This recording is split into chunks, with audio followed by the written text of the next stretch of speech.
Thank you all for coming to our interview presentation. I'm very pleased to introduce our two speakers, both from the local law firm Bernstein and Shur. On my right, Pat Scully. Pat is CEO and chairman of the firm. He was also a 1984 graduate of the law school, so it wasn't too long ago that he was sitting right where you're sitting. Very long ago. On my left, Joan Fortin. Joan, unfortunately, had the misfortune of attending another law school. Notwithstanding that, he has managed, despite that slow start, to become a partner of the firm and is also director of the firm's attorney recruiting effort.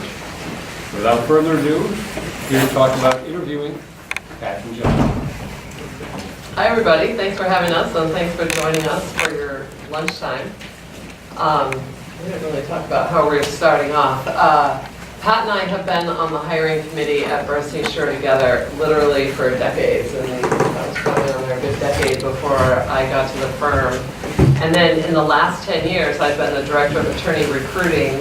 So I've overseen the summer programs, so the OCI process of interviewing on law school campuses, as well as what we call lateral recruiting. So when we hire attorneys who are already in practice, I oversee that process as well.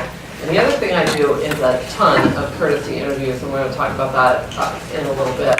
But we just have been doing this long enough that there are things that jump out at us as really good things to do or know, and other times we see people interview and think, oh, a little coaching would have helped in advance. And when Derek sent out to a lot of the law firms an invitation to participate in your mock interview day, we responded and said, well, we can't be there for that, but we have another idea. And the other idea really was to suggest that we do this, because Joan and I have been doing this for so long that we have seen people who can come in and do a terrific interview, and we've seen really strong students come in and not do very well in the interviewing process. And so we thought it might be helpful to just give you our thoughts about how to do well. So what we had in mind is Pat and I are both going to talk about different pieces. I'm going to talk about kind of the overall process of interviewing, preparing for interviews, and at least with respect to our firm, how this fits into our hiring scheme, and some broad brush things to think about. And then Pat is going to give you some actual concrete suggestions, do this, don't do that. The key thing for both of us, though, is we really don't want you to be bored to tears sitting there eating your pizza, wondering how much longer we're going to talk. So the point of us being here is a service to you. So we want this to be helpful. So please don't feel like you have to wait until the very end to ask a question. I would be very happy to raise your hand so I can finish my thought. But seriously, let's make this interactive and helpful to you, because our sole purpose of being here is to help you. So if you have questions, let us know. And we'll just kind of get started and share some thoughts with you, and hopefully it'll be a bit of a dialogue. So I'm going to talk about, as I said, kind of the big picture of preparing for your interviews, and really that starts now. It started last weekend probably. If you did a mock interview, kudos to you for being here. What I think students should do, if you want to get a job while you're in law school and will be interviewing, then you can't do enough to put yourself in a position to be prepared for those interviews. So good for you for being here. The firms will do different things to start introducing you to them, and I honestly don't know what other firms in Portland will do. I know that Bernstein Shur for many, many years has had what we call a 1L reception, and that date just got set. I think it's early April. It's either late March, early April. If you think you want to work in a firm, you should come to that. Not because you necessarily want to work at Bernstein Shur, but it puts you in a position of having to put on a suit or dress up, go to a reception, and interact with real live lawyers in their own home environment. That is good for you. You don't want the first time you walk into a law firm to be your very first interview, if you can help it. So I would say do mock interviews, do things like this, go to firm receptions. If there are other meet and greets, take advantage of the opportunity to talk with lawyers. The other thing that people should consider and don't underestimate the value of is courtesy interviews and networking. You could wait until the actual formal OCI process starts and then do a formal interview with a firm. I would say the vast majority of students do that. But I also see a lot of students who take the initiative early on and do courtesy interviews, or they'll network, they'll use, if you're a Colby Bowdoin Bates grad, I guarantee you there are Colby Bowdoin Bates people at every law firm here, and you don't have to be from one of those schools, but my point is use your networks or cold call, find some connection if you can. Usually what happens is people ask to meet me for coffee. In my case, I get a lot of those requests, so I always have people come to my office, but I know a lot of my colleagues meet people for coffee all the time. So ask to meet for coffee, or ask if you could just come in and learn a little bit more about the firm. But there's no rule that there's no kind of fair play rule that you have to wait until the OCI process starts to start talking to firms. You don't.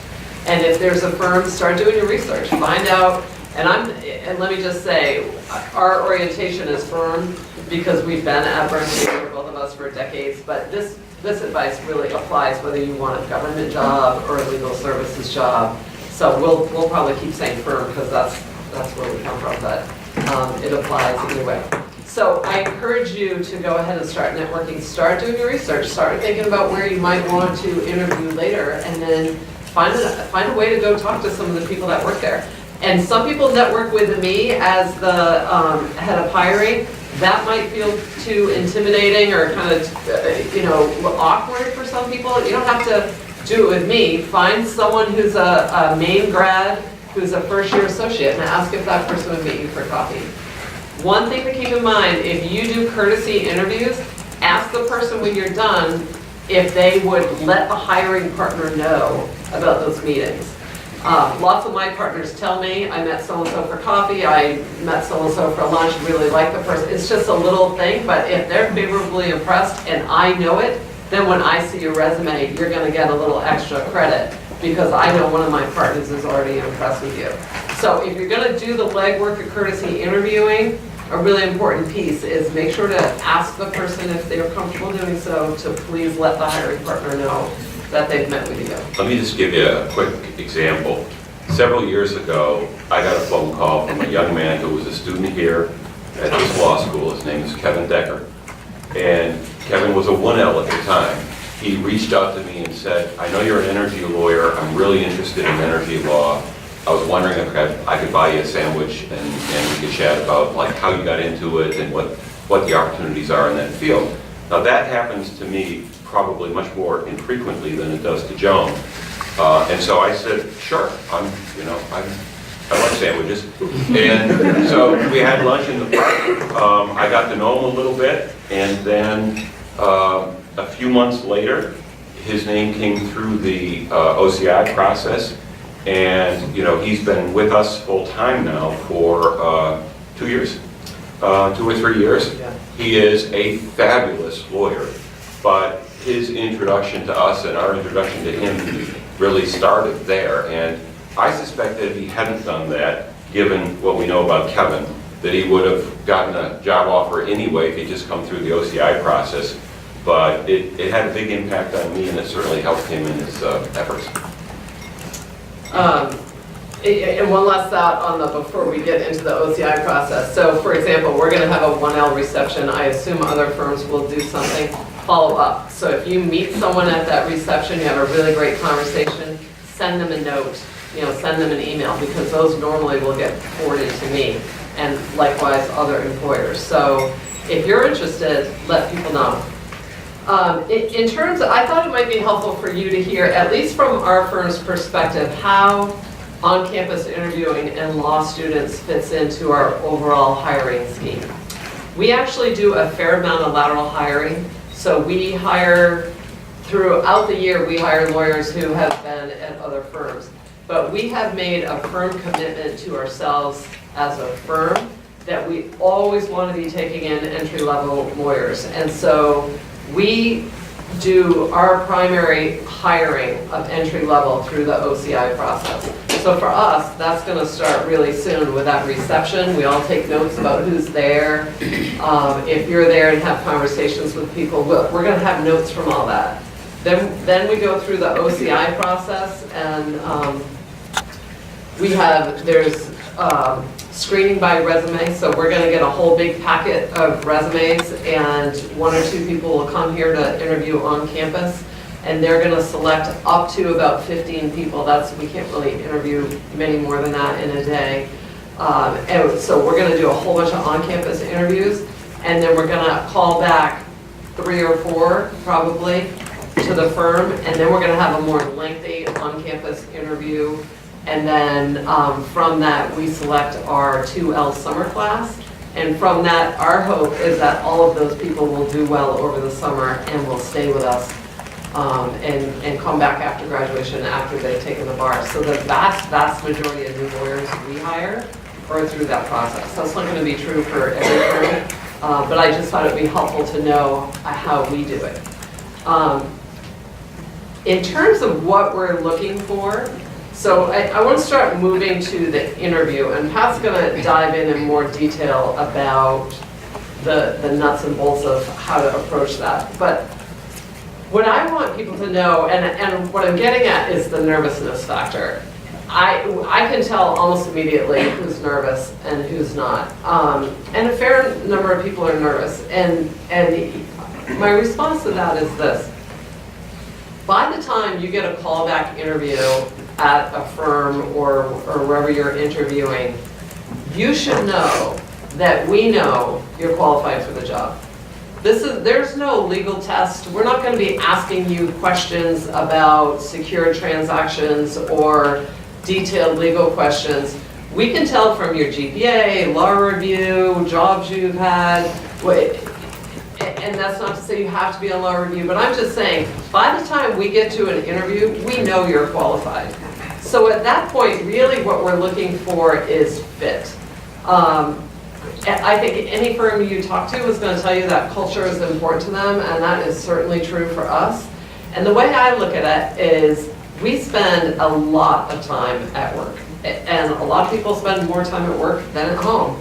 And when you put the work week together, and it's really important for us that we hire people who are team players, who are collegial, who are respectful, who don't take themselves too seriously. That's part of the firm personality and the firm culture. We want really super smart, really great lawyers who don't take themselves too seriously.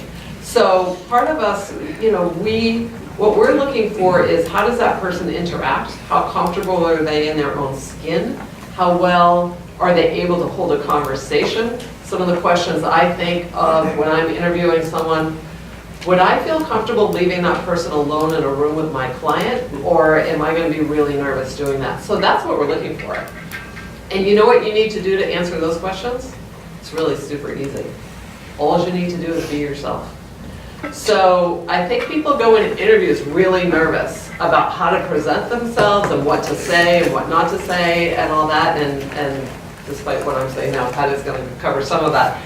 But really what we're trying to get a sense of is, who is your genuine self, and would you be a good fit for our team? When I talk about fit, then I always want to talk about diversity, and then I always assume people are going, well, how, you're trying to judge if we fit your culture, and then you say you want diversity, and we don't have a lot of diversity, so how does fit and diversity fit in? When we say we want people who fit with our firm, we want people who fit with our values, and some of what I talked about, people who are team players and collaborative and respectful. What I don't want you to hear me saying, because I'm not saying, we do not want cookie cutter lawyers who all look the same. So we really do want a whole wide variety of people. We want diverse lawyers in terms of racial and ethnic diversity and sexual orientation and gender and all that. We want people from different law schools. We want people from different regions of the country. We want people from different age brackets. we really truly believe that the more diversity of thought we have in our lawyer mix, the better client service we're going to offer to our clients. So we want to have a wide variety of people, but the table stakes for us are respect, collegiality, being a team player, showing initiative, those sorts of things.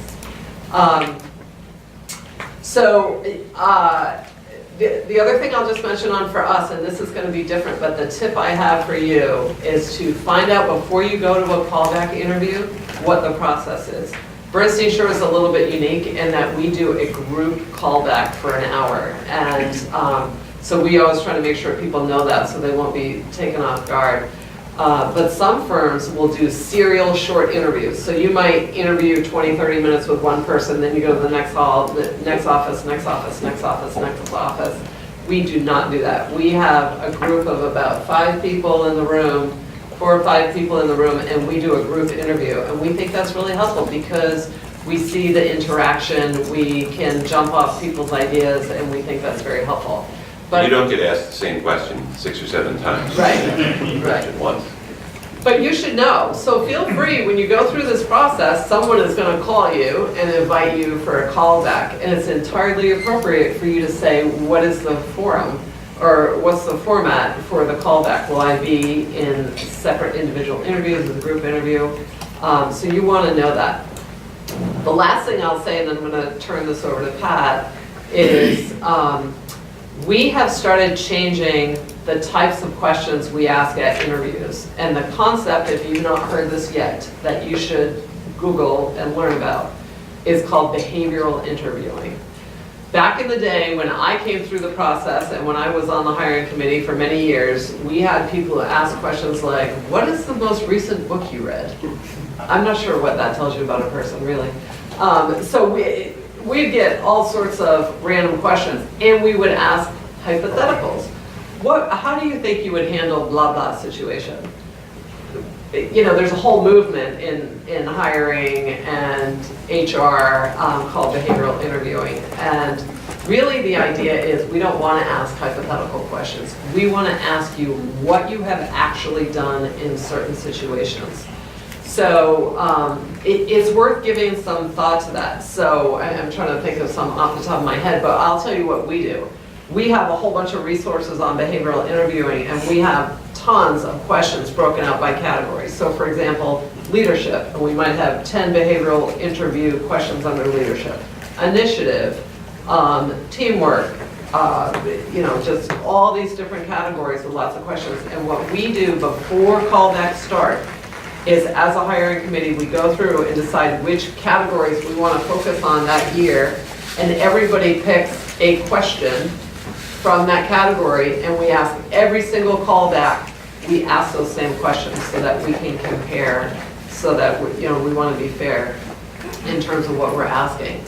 But that's an opportunity for you to really talk about, and for us to hear how you actually responded, whether it was a difficult situation, how you interacted with other human beings in a work setting. So instead of a hypothetical, it's actual past behavior. The one thing I'll tell you, we don't do this, but you should know, for some organizations that really do behavioral interviewing as it's designed, there's a whole process with scoring, so someone's job is to just listen to the answer and rate the answer. I do know one employer in Maine who does that, one legal employer. That's the only one I'm aware of. But it's worth, as you get ready for interviews, reading up on behavioral interviewing a little bit, just so you won't get caught off guard. Ours, you probably wouldn't know. It feels like our old interviews. We just ask questions and have a discussion. But we know we're asking specific past behavior as opposed to hypothetical future behavior. With that, I'm going to stop and turn it over to Pat. Thanks, Joan. I told Joan on the way in, even though it's 35 years ago, I still get a little kind of tight in my gut when I come into this building. Anyway, I want to talk a little bit about the interview process itself, and I want to start with prior to the interview. And what I really want to encourage you to do is to do some reasonable amount of homework before you go into an interview. And if you're you're going to interview with multiple firms, try to find out as much as you can about those firms, about what makes them different from one another, about what their areas of practice are, what are they known for, what kind of clients do they represent. To the extent that you can tell from your own research, what's their culture like, have they grown over time?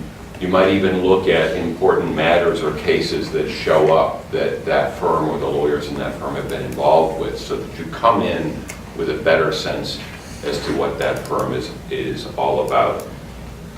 If you haven't done a courtesy interview, but you're coming up for a first or second interview with the firm, and you know someone, maybe someone who was at 3L the year before, has graduated and gone to that firm, call them. Say, hey, I'm going to come for an interview at Bernstein, Shur, Bernstein, or Pierce Atwood, or wherever it is that you're going to go at your firm. Can you give me any thoughts about, what the firm is looking for? Ask them about the people who are going to be engaged in the interview so that you can get a little bit of advance information to help you. Likewise, there may be other people in the community who know about that firm that you can talk to. Professor, if you know a judge. I mean, there's lots of folks out there in the legal community that could give you some background on the firm or firms that you're going to be interviewing with. Also, take a look at the bios of the people that you'll be interviewing with. You should know in advance who's going to be part of the interview. And if you don't know, it's not inappropriate to ask when the person calls to set up your interview to say, hey, who am I going to be meeting with? And if you have that information, then spending a little bit of time with their bios, getting to know them. At the very least, if you can make the connection between the face and the name, it's a really good thing for the interview itself, that you come in knowing, oh, that's Pat Scully or that's Joan Fortin, right? So you can make that connection. Now, I will say there's a fine line here, which is it's okay to come into the interview and reflect the fact that you know that I was an energy lawyer, or that Joan's done a lot of tip work, or whatever it is that about the individual lawyers. Don't go too far. I mean, I've seen people come into interviews and start quoting things from a law review article that I wrote in 1984. That gets a little weird. Okay? So just kind of try to find that middle ground. Can I just jump in though? I agree with Pat, you don't want to go too far, but I will tell you, that feels good. When someone just says some little thing that shows that they did their homework and they're paying attention. Because I'll just be brutally honest, there are 9 bazillion candidates out there, and there are a lot of really smart people looking for jobs. So it's like slicing fine hairs, trying to find out of all these really fantastic candidates, which ones are the ones for us. And so when somebody does that little extra and just shows that they really, they've learned about us and they like what they see, or they make some comment about, one of us that shows that they did that, we notice that, and it matters. On my bio, there's a reference to the fact that one of my hobbies, late in life hobby, is I do musical theater. I've had a number of candidates come in and say, hey, that's really cool, why do you do that, or how did you get into that? That's fine, okay? I mean, that's on the right side of the line, I guess I would say. But you get what I'm trying to get at. Also, as you're preparing for the interview, you should, now that you know something about the employer that you're going to interview with, you should really spend some time thinking about what questions you want to ask that employer. And don't ask everybody you interview with the same questions. Tailor them to the employer and what you know about that firm. And don't ask a question that you should already know the answer to. We will sometimes, when we're interviewing, second round interviews for our summer program, people will come in and ask, do you have a rotation program? Well, that's on our website. So don't ask us a question that you could easily already know the answer to, because it suggests that you're not really doing your homework, or not thinking very hard.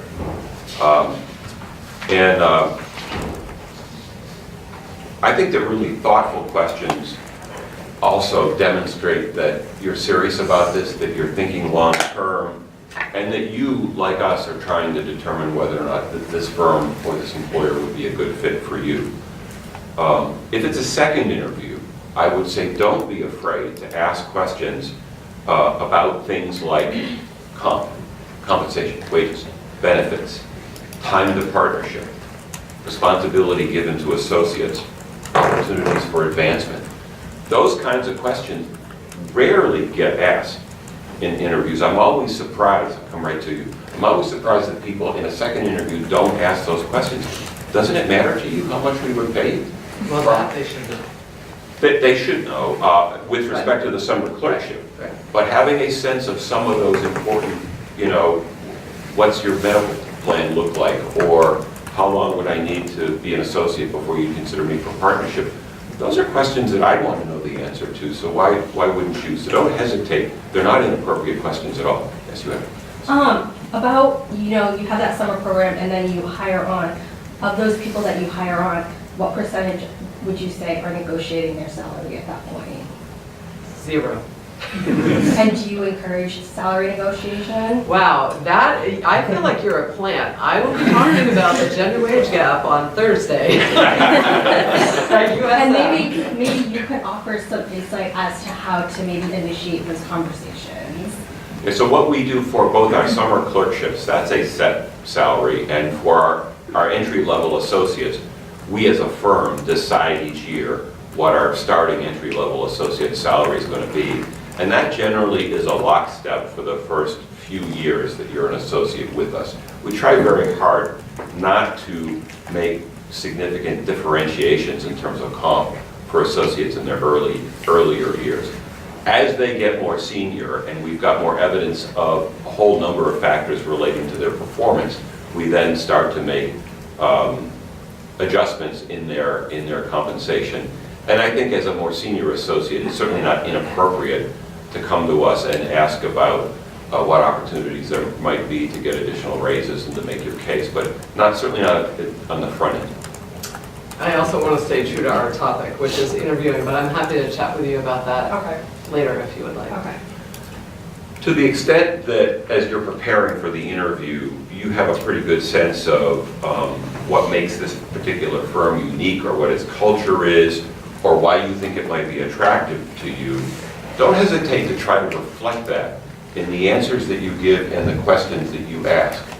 In other words, if you know that a firm has a really strong commitment to pro bono, and you do as well, and you think they'd be a good match because of that, bring it up in some fashion in the interview if you're not asked. If you know that the firm likes to give their responsibilities, their associates, a lot of responsibility early in their careers, and that's something you'd like, bring it up. In other words, make those connections if they're not already made for you, to make the point that not only do you know something about the firm, but there are things about the firm that are really attractive to you and that fit for you. Also, and when you're preparing your resume, and you may want to think about sometimes tweaking your resume depending on who it is you're going to be interviewing with, but also during the interview, don't hide things from your personal history, and particularly your employment history, that might be of interest to the law firm. In other words, you might have had several jobs sometime in your life, even when you were in high school or college. They weren't legal in nature, and you might think, nobody's going to care about that, so I'm not going to put it on my resume. And it may actually turn out that something you've done in a job, in a volunteer role, really tells us something about you and is of interest to us. And we want to know about that, because that might be one of the things that makes a difference between you and the other 75 people we're interviewing that August, right? So I'll give you a good example of that.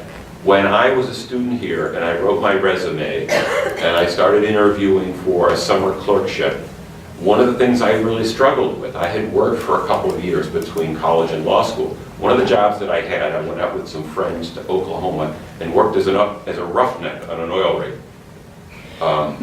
If you don't know what that is, it's a dirty, smelly, grimy job working on an oil rig while it's drilling for oil, right?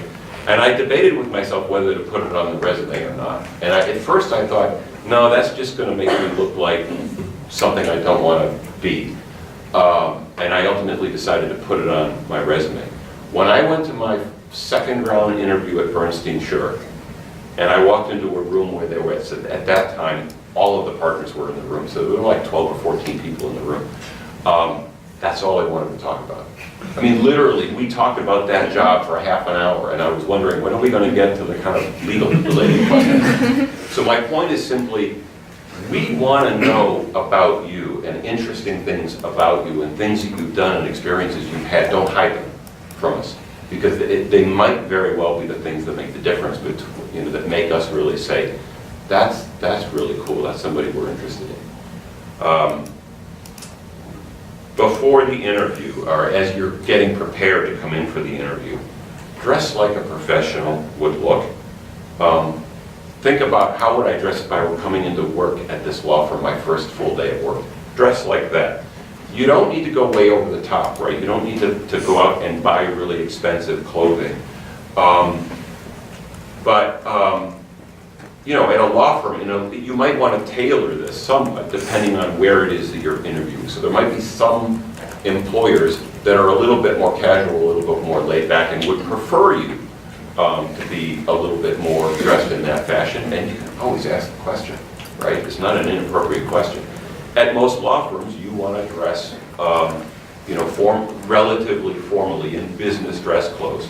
You know, for a guy, I can do this one easily. It's either a suit or it's a very nice pair of slacks and a sport coat and a tie.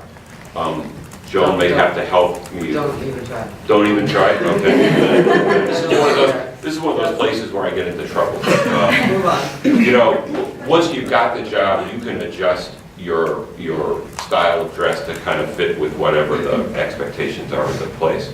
I think my wife always tells me this, if it's a close call, a little bit better to be a little too overdressed than a little too underdressed, right? But also, as you're getting ready to come to the interview, check your clothing. Check yourself out in a mirror. If you're wearing a tie, is the tie straight? Have you combed your hair? Is everything in place? Just little things. Is your clothing pressed and neat? Are you buttoned up? You know, like a professional would look. And I would say in general, avoid a lot of, if you're somebody who likes a lot of big jewelry or heavy stuff, avoid it, not because there's anything wrong with it, just it can be distracting in the interview process, right? And before you walk through the door, make sure you've turned off your cell phone. It is really embarrassing for you, not so much for us, but for you if it goes off in the middle of an interview. When you walk into the room, first impressions are really critical. And we've done this so often that, you know, I can usually tell in the first 2 or 3 minutes whether I am interested in a candidate. I would say seconds. Not kidding. I'm not kidding. Dead serious. So come in prepared. Start with a smile, first of all, and a firm handshake. If you're somebody who's got sweaty palms, bring some paper towels and dry them off or whatever so that you can try to avoid it to the extent that you can. But I'll tell you, I don't know if you've ever experienced somebody with a really weak handshake. It can be off-putting from the beginning. It sounds like a small, kind of silly thing, but it kind of sets the tone in a strange way. Look us straight in the eye when you say hello, when you first have that interaction. And if you know who, you know, as I mentioned earlier about knowing who it is you're going to talk to, if you know their name, say their name. You know, hi Pat, hi Joan, I'm Mary. It's really nice to meet you. So start out with that kind of impression. It makes all the difference in the world. I just want to comment on the handshake. I personally have such a negative visceral reaction when I get the little wimpy handshake. It's really, I have to consciously try to overcome it. That might sound silly. If you don't think you have a firm handshake, I'm dead serious. You need to practice.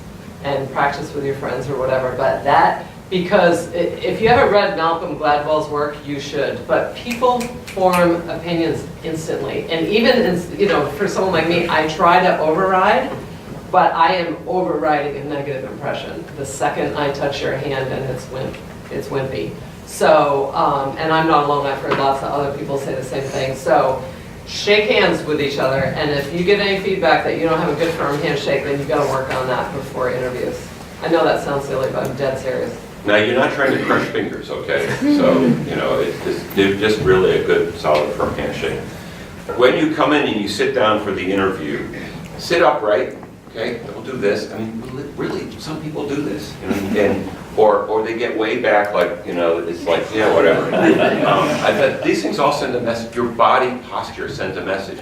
If you're upright, okay, if you're maybe a little forward or a little bit forward in your chair, it sends a message that you're engaged, you want to be there, that you're a part of the process.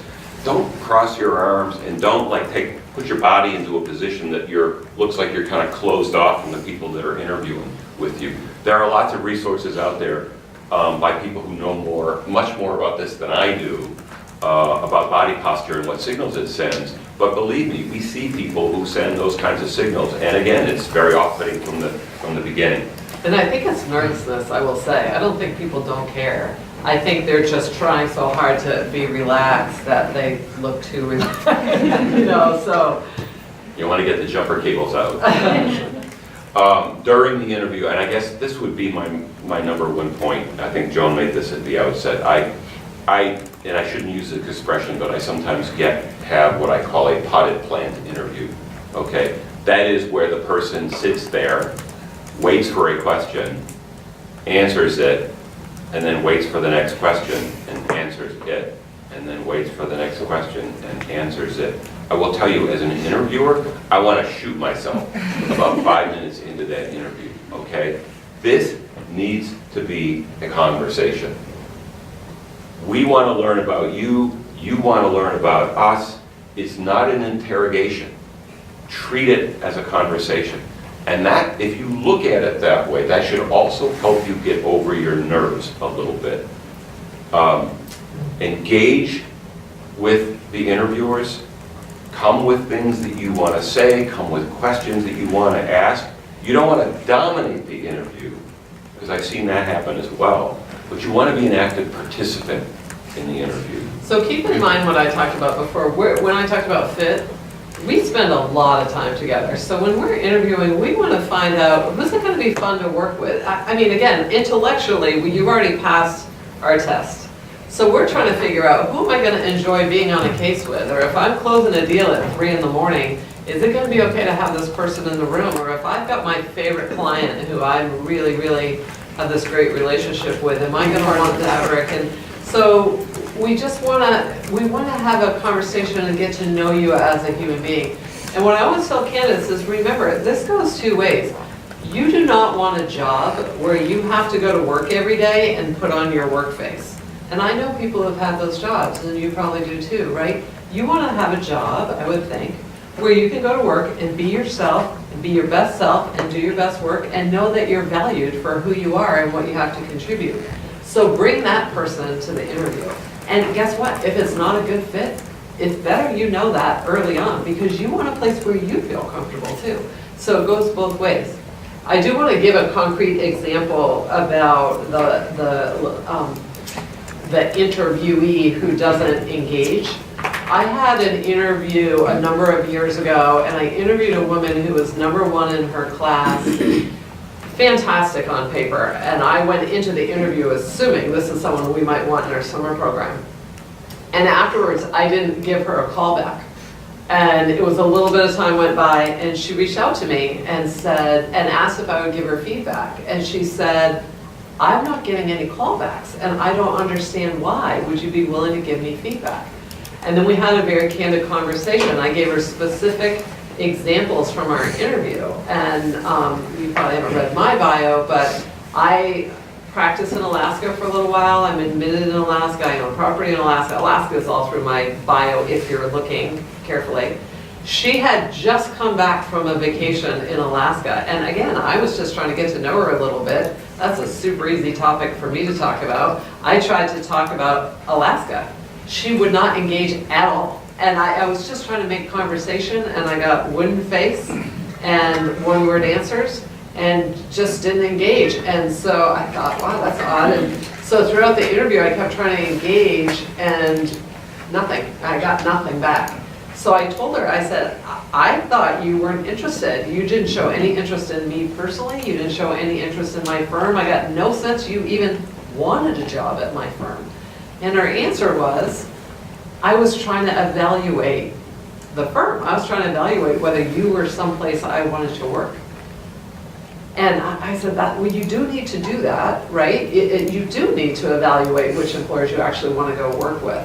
But at the same time, it's a two-way street. I'm trying to evaluate you, you're trying to evaluate me. We have to start forming a relationship in order to determine whether there's something there. So if you're at the top of your class and you know you're likely to get a whole bunch of callbacks, you cannot go to the first round interviews and kind of be like, do I want to work at that firm or do I want to work at that firm? Because nobody's going to want to work with you, right? So engage with the employer and the interviewer.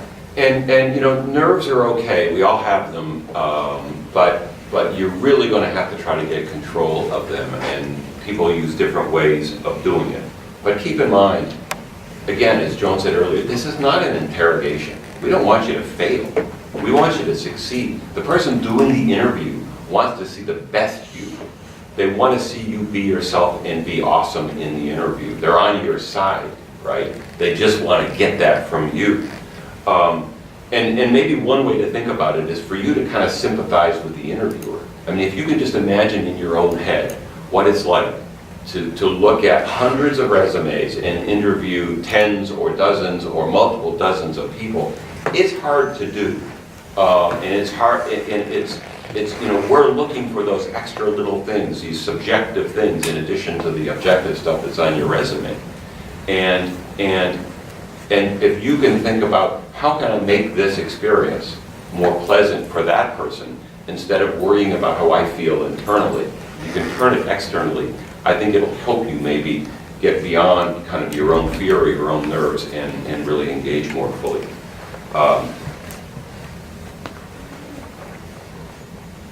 And again, I think, you know, keep in mind what the interview really wants. They don't really want to focus on, or at least we don't want to focus what's on the resume, other than as a starting off point for conversation. We want to know about you. Who are you? What's unique about you? What interesting things have you done? What are you passionate about? What vision do you have for your own future? What sets you apart?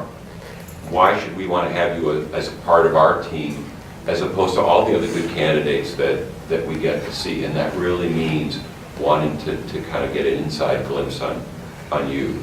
I would also say be interested in the person who's interviewing you, but genuinely listen to them.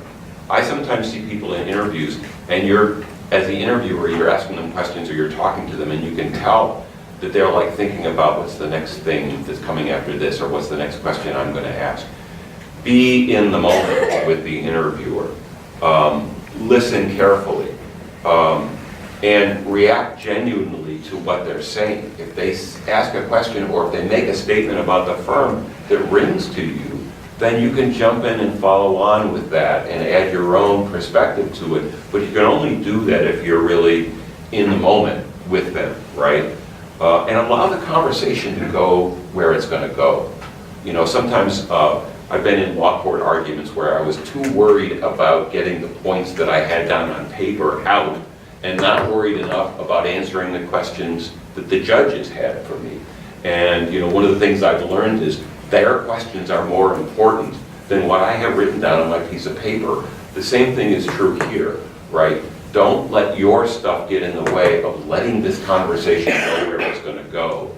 Because if it goes freely, that's probably a good thing, a sign of a good thing. Listen really carefully to the questions that are asked of you. If it's a difficult question or a question you need to think about, it's totally okay to take a time out, to take a little break, catch your breath, and formulate the answer in your head. You know, and if the question is truly one to which you don't have an answer, you know, like we tell people when they're preparing for a deposition, I don't know is an acceptable answer, right? Don't be afraid if it's a question you really don't have an answer to. That's particularly, well, I shouldn't say particularly true, it's true period, but in behavioral interviewing, sometimes we'll say, tell me about a time when you had a really difficult situation with another person at work and how did you handle that? Well, maybe you haven't had a lot of other jobs and you've never had that happen. It's better that you're honest than that you try to make something up or try to put together something that doesn't really fit. And you can say, well, I haven't really had that situation at work. I can tell you about a situation I had on my basketball team, if you'd like to hear about that, and we're likely to say, yeah, sure, that's fine, tell us about that one. So just, it's okay if you don't have a specific answer. Can I go back to the resume thing? I just want to say, we're oriented to doing decades of interviewing at Bernstein, Shur. Other interviewers might be very focused on your resume in a way that we're not. You should know your resume cold. If you interview with us, we're probably not going to spend a ton of time on your resume, but another employer might. So there should not be anything on your resume that you are not completely comfortable talking about at a moment's notice. My first interview in this building with Bernstein Shur was with Barney Shur, who was one of the founders of our firm. He was 70-something when I interviewed with him. And the first thing he said is, you misspelled your street name. I was living on Bolton Street, which was not very far from here, and on my resume, I spelled it O-U instead of O, and he picked up on it immediately. Now, I survived that mistake, but it was one I could never make, right? I mean, simple things like that. When the interview ends, thank the interviewers for their time. Again, throughout the interview, remain friendly and engaged, and at the end, be friendly and engaged, and thank them and use their names if you should have them down at that point, right? If you can't memorize them as you're sitting there, write their names down on a pad of paper, but use their name. Thank you, Joan, I really appreciated your time. And if it hasn't already come up, offer to give them a writing sample. We oftentimes will say, we'll follow up with you if we want one, but it's totally appropriate to say, would you like a writing sample? And I've got one here with me.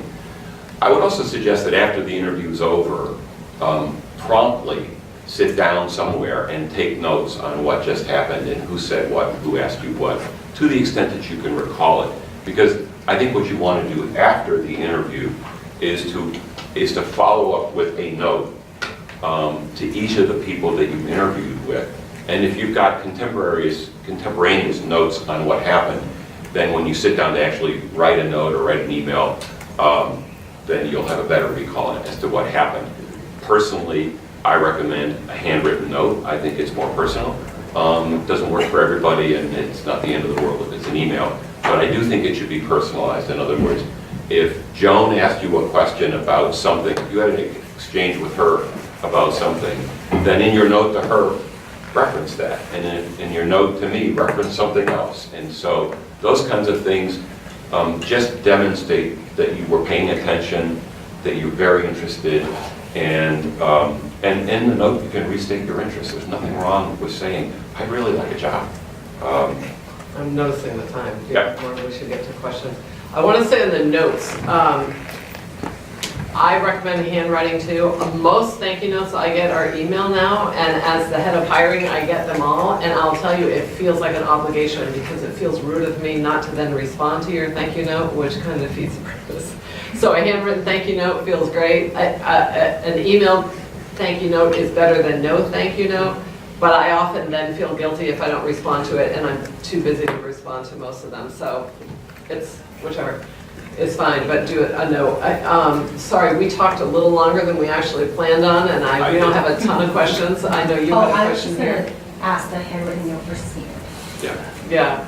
What other questions do you have? We're trying to do a data dump of. Yes. Well, first of all, thank you guys for coming in. And Sure. if you would be willing, it'd be great if you could share your notes with us. If you'd be willing to share. I guess. Pat can because he Yeah. typed his out. Mine are handwritten scratches. I'm curious in terms of the fit part of it. I think with certain firms, it's easier to figure out their fit. Beforehand, there's plenty of people to reach out to. There's plenty of resources to get that information, but specifically, I'm a student that's not from Maine. Obviously, there's resources here at the school, but in terms of finding out the fit when all you have is just, the information on a website and the information in their 3-paragraph long job posting, what strategies would you give in terms of digging deeper, but especially when those resources maybe aren't as obvious? Well, I think one of the reasons that we do the group interview for the second interview is in part to get at that, because we think that if there's 4 or 5 of us in a room with you, that there's a better opportunity for you to get a sense of what the culture of the organization is, because you're seeing us all kind of interacting with one another. So that's one way to do it. I don't know that there's any magic answers to this other than just, pursuing anybody who's clerked there before.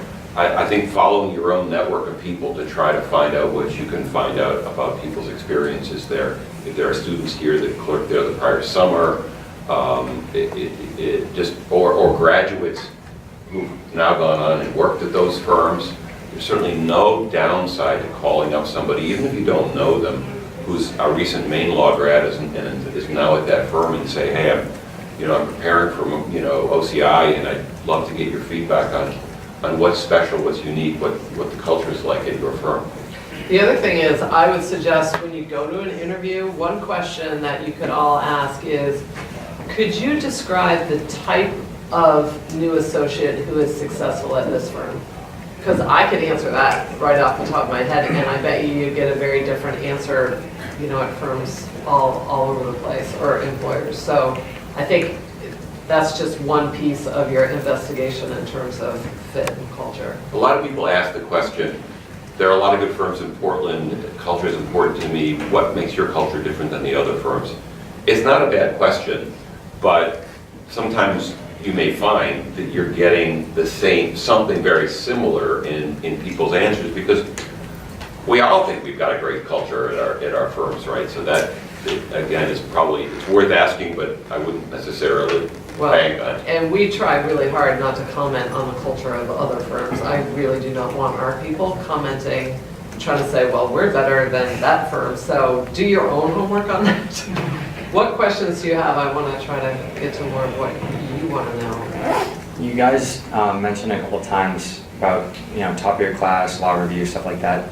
What kind of advice would you give, not for someone who's dead last in the class, but where do you, from your firm perspective, how do you view, is there a requirement that you're top of your class, or how do you factor in that sort of situation? For Bernstein, Shur? Yeah, and maybe just generally what you've seen. Well, at least with respect to our firm, and actually that brings up a point I was going to make earlier, so I'm going to start with this point. Go through whatever your process, OCI, however you're getting your first job. But I would say set your professional goals and don't let go of them, and don't get deterred. I can name off the top of my head, I'm not going to name them, I can think of 3 leaders at Bernstein Shur who went to Maine Law, who did not get a job through OCI, they did not come through our summer program, and they did not start their career at Bernstein Shur. They later came to us as a lateral hire, and they are significant leaders in the firm.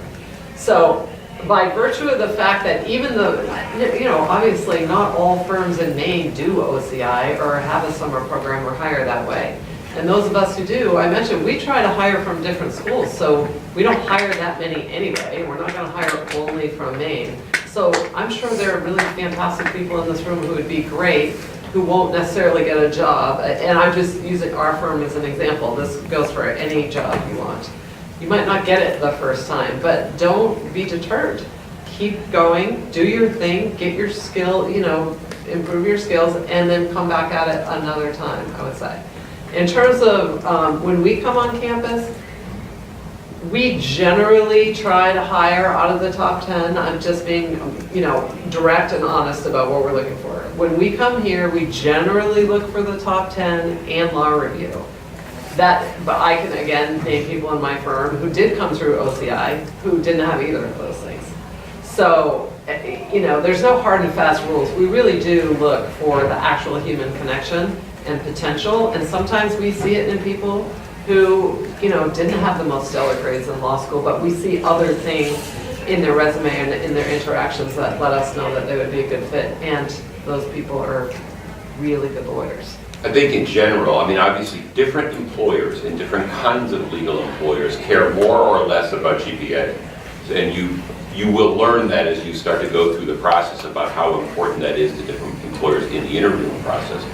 But in general terms, to the extent that your GPA is not as high as you'd like it to be, I think it becomes that much more important to emphasize in your resume and in your interviews the other things that you've done in your life that make you a really interesting, promising candidate, right? And in your cover letter. Yeah. Other questions? Thank you again. Right. Thank you again for coming right before the interview first. My question has to do actually with what can a new graduate potentially offer? When you're thinking about what a seasoned associate might also be confused in terms of what they would be providing for your firm. I know that the OCI process seems like it's trying to streamline it a bit, but what can a Maine Law graduate, a recent graduate, bring in terms of their experience, their practical legal experience to a firm?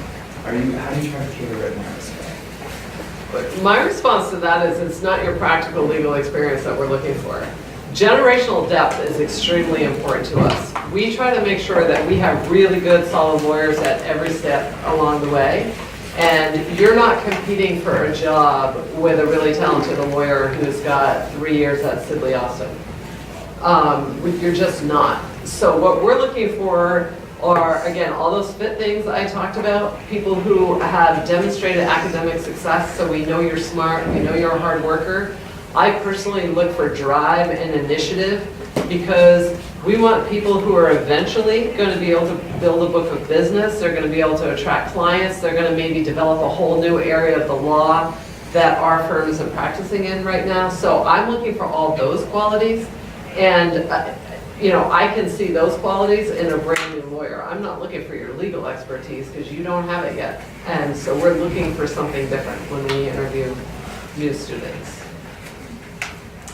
Unfortunately, we're going to have to wrap it up, but I want to say thank you very much for attending.